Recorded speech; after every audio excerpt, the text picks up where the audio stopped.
Manuel Biva Organic ku Jesco Beauty Center is sponsor afe atenga ateka mu sente genda yakujjanjabe obenga oli clear the same time saako ne Shekumale Nasana wenjogerera ndi wano njafuna ku musajja no Khalifa Aganaga abeko byambulira nkulamusiza MP Yaman akabonero ngatto Lubaga South abavubuka twawangula dda tulinze kulayira nsanyusa okubalaba nate Uganda lifestyle nange nsanyusa okubalaba muli wano ku Aganaga Outer Bad Character Records. Yaman Khalifa Aganaga kulikayo nakulejo ku nsonga zaidi Kenzo twavuddeyo era mwebale kutusabira era musajja waffe wali naffe wetuli we are happy no stress we are contented we are single again and contented. Khalifa njagala kumanya mpe ku updates lwa nsonga tebiri clear okuva wa Kenzo twayawukanye waliwo obuzibu obugudde eri abadde senga lifuse maziga kye kigenda maaso lwaki tukyemukaireddeko kigenda maaso sawa zino era gye ŋŋenda nva wano ŋŋenda ku big talent bo balredde gye bali ensonga zikenza agenda Ntebe kukeyalinga bali baana abamu be bakutte na kumanya nsonga ezo era ku baana abafudde tuli mu kuorganizinga tugenda kubeerayo ku kuziika kwabwe abamu gwe tunaaba tusobodde kubamu bwe tunaaba tusobodde abali okumpimpi naye nga bafaani tubeebaza olw'omukwano ogwo gwonna gwe mwakoze eki gwe mwatulaze ewali ebirungi era kitegeera tewabula kibi ssanyu lyabadde lingi nnyo ebyo olumu tebibulamu ne balakeddu be bajja wana abantu bakola ki baafa ne tebafa just in bad faith naye bafa olw'abantu obungi nti namuntu mungi ate n'ebitongole bino ebya security tebifaayo ate kumanya nti nno fe abayimbi tulina amaanyi mangi twetaaga security bw'oli bwogezaako okublockinga omuyimbi abo balowooza kirala bafaani balowooza you against their artist kubanga balaba omusajja wangudde award why should you block lwaki okwata abaana lwaki so beekyawa ate n'obanga tokyasobola bacontrollinga ekitegeera so nze ŋŋamba nti tusanyukire ku bamu bannaffe ate tubeere kamu tweyagalize awo ensi buli omu aleme kukozesa bubi mulimu gwe there is abuse of office and abuse of ekitegeera abuse office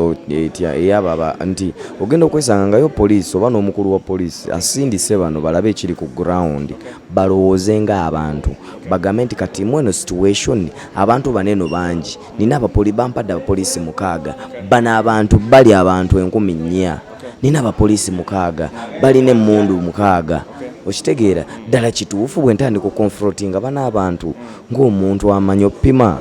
olaba oba obasobola pati ngamba obo ina bafula nti now you part of them okitegeera kyovula bane mukama waabwe nti oba president guloza lwaki agenda mu ghetto alaga abaana ba nti ndi nammwe ne kakati gwe abaana bali mu ssanyu lyabwe gweyagala kubajjako ssanyu lyabwe bajja nyiiga era byebyo bibaawo kulwana kukola ki kwekanga nga beekubye kata police bo bennyini bayombye oli osi akulira ekisaawa bagamba my friend oli muyimbi bazze munona tosobola tewaliwo omuntu n'omu gwe yakubidde essimu nti mujje okitegeera neggwe lwaki ate katuyagala kuteekawo embeera abo n'abantu bagenda kwekyangira wano tutandike kutumya tiya gaasi emmotoka zonna zisimbye wano n'ebimotoka bya tiya gaasi nga tolina wabiisa bituusa wano so yembeera eyo. Now can you tell us the bigger picture? Kenzo ali mu mbeera ki? Kenzo tali bubi ali okay just yabadde akooye bukooyi jukira olugendo abadde ava mu America olugendo lw'ennaku 2 ennyonyo gimanyi mba mutudde bwe muti okwambuka okuba okukka kwegamba binga omanyi ffe byabamanyi byokutambula okukoowa abadde mukoowo ne kati ali nomo ali free tugendako mu studio ogenda kukolako ku music nakumaliriza byabo baana otherwise we are happy ate akama kenjo bagamba nti ayina ekivulu ekinene kyatutegekedde okutusasula nga bafaani ekivulu ekinene kyatutegekera mu maaso awo okutusasula nga bafaani keka amakemba kubye nga tugalo katono nnyo lulina laba okyalina fresh daddy fresh daddy era akyaliwo singa oba oleesa omulimu osobola okunkubira ne mukufunira naye ngaera nga omanyi nti nze ndi nnyo mu music ate alina omulimu gwa saluuni so ali nnyo kati mu saluuni ne music bw'atyo mpolampola kubeera kye twali twagala afune ekyokukola aleme kubeera bubeezaawo nga talina kyakkola. Namulabye asayininga omuyimbi mbwena akoze fresh daddy services biki entertainment. Anti era kati ekyo kyonna kiba kiraga nti no kyonna njagala ayige afuna omulimu omulala ogw'omutwe gwasobola okukolamu n'afunamu nga kinga ye kati ekyo aba afunye experience nali njagala muyigiriza afuna experience nga asobola n'okwemanagingira omwana we nga si byakumala mugamba mbu ate kola oti percentage biki so kati bwe nkiraba nga afunye oba basayininga nze ate nange mandabira ddala nti kati awo nfukidde ddala teacher mu meno business nsobola n'okukwata omuntu fala avudde eri mu kyalo fresh daddy nga baamuvuma bantu nga baamukola kiine so kakati yafuuse wakabi kikola amakulu. Okay, kati finally kyensembya nakyo okubuuza wataddeko ku post yo ng'ogamba nti oyagala genda mu America. What's wrong? Waliwo obuzibu?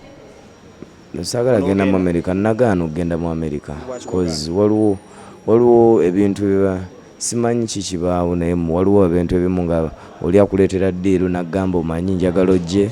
ogende kutereddewo ennyuma nkutereddewo twagala ogenda obeereyo emyaka ng'ebiri osooke just weewumuzeemuuko naye eno time yange si yakuwummula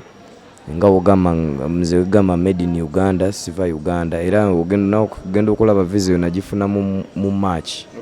naye nagenza obbibagamba nga tuli wano mu mwezi gwa 10. Obadde bagala kujja ku mulamwa gw'ebyafuzi sibimanyi kikiriwo naye bo bagamba waliwo ekigambibwa mbu I'm becoming a problem to the music industry.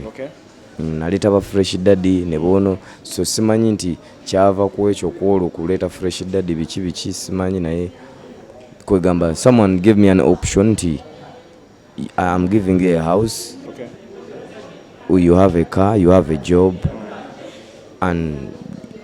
you start with 2 years. Genda obeere mu America, you can do your music from there, you can nenze ekyo nenkigaana era kati tuli myezi emeka bukyanga visa efuluma ebyo nembivaako nze ndi muna Uganda